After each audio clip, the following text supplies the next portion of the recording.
If you just inherited a house in Hebron, Connecticut, there's a good chance you're getting advice from like 5 different people right now. Maybe a family member, maybe a friend who sold a house once, maybe even an attorney that you haven't hired yet. And most of it's going to be wrong, or at least incomplete. The short answer is what you need to do first has nothing to do with calling a real estate agent. It actually starts with probate court. And here is exactly how this works. Now, this is a common phone call I get when someone inherits a house and they don't know what to do. Now, understanding deferred maintenance and how the process works, it really impacts the sale price. And it's a move that can cost you thousands of dollars if you don't get it right. So, okay, here's the situation you're probably in. Somebody passed away. It could be a parent, a relative, and now there's a house in Hebron with your name attached to it in some way. But you don't exactly know what that means yet. Can you sell it? Do you owe taxes on it? Is it even legally yours to sell? No one explained any of this to you because most people only go through this once in their life, if at all. So you're left guessing. And meanwhile, the house is sitting empty, which can create its own problem. So it's okay. By the end of this video, you will know exactly what to do in order so that you are not making expensive mistakes out of confusion. I got you. Let's start with step number 1, probate. In Connecticut, before you sell an inherited property, the estate has to go through probate court. And an executor or administrator has to officially be appointed. Now, if there's a will naming you executor, you'll have to be formally appointed by the probate court. And here's something specific to Hebron that sometimes can catch people off guard. If the deceased person lived in Hebron, the matter is actually handled by the Hebron/Glastonbury Probate Court, which is located in Glastonbury, not in Hebron.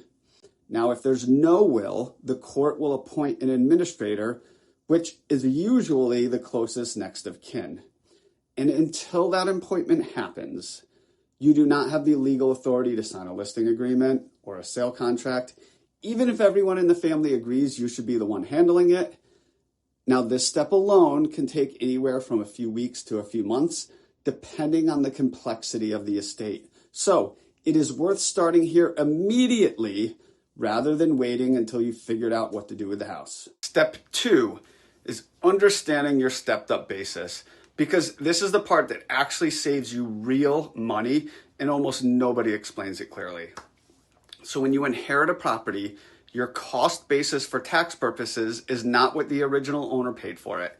It's the fair market value at the day that they passed away. So if your parents bought the house in Hebron in 1985 for $60,000 and it's worth $450,000 today, you do not owe capital gains on the $390,000 of appreciation. Your basis resets at roughly the $450,000. If you sell shortly after, your taxable gain could be minimal and likely nothing at all because you actually get to add in expenses such as updates that you made to the property and your selling costs such as real estate commissions, conveyance tax, attorney's fees, etc. And this is why getting a proper date of death evaluation matters.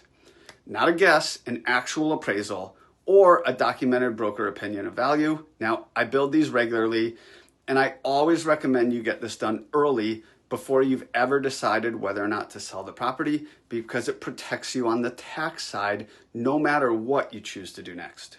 Now, step 3, and this is where my background in construction, property management, and zoning really changes the conversation. You have to assess the property like an investor or a buyer. Unfortunately, not as a grieving family member trying to make decisions fast. Look, inherited houses in Hebron, they oftentimes come with deferred maintenance, like old furnaces, original windows, maybe a septic system that hasn't been serviced in years, a well that's never been tested. And now, none of this is a reason to panic, but it is a reason to get real numbers before you make any decisions. Now, I walk through inherited properties all the time, and I tell clients specifically, hey, this roof has 5 years left. This electrical panel, hey, this is a $2,000 fix, not a $15,000 fix. The septic issue, It's a minor replacement thing. It's not an entire structural problem. And those distinctions matter, and it's the difference between a seller who negotiates from a position of knowledge and one who gets steamrolled by a buyer's inspection report.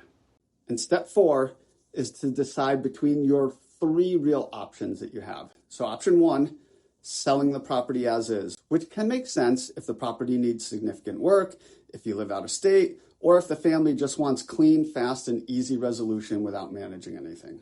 Option 2, targeted improvements.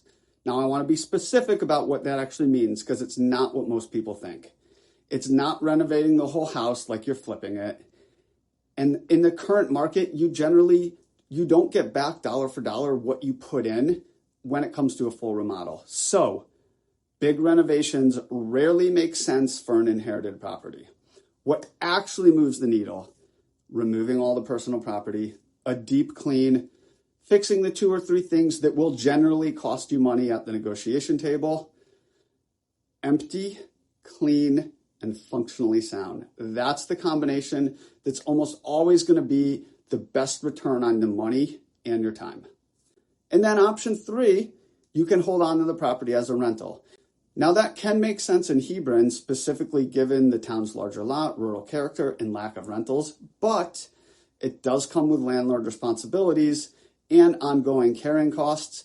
Not every heir wants to take that on, especially if there are multiple siblings involved and some people want their share now rather than later, but those are the 3 main options that you do have.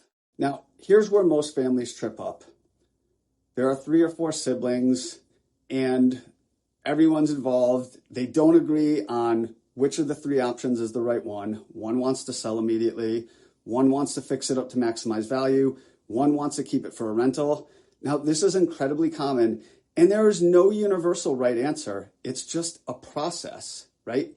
You want to get the evaluation first. Get a clear picture of what cleanup and targeted repairs would actually cost and what they would return.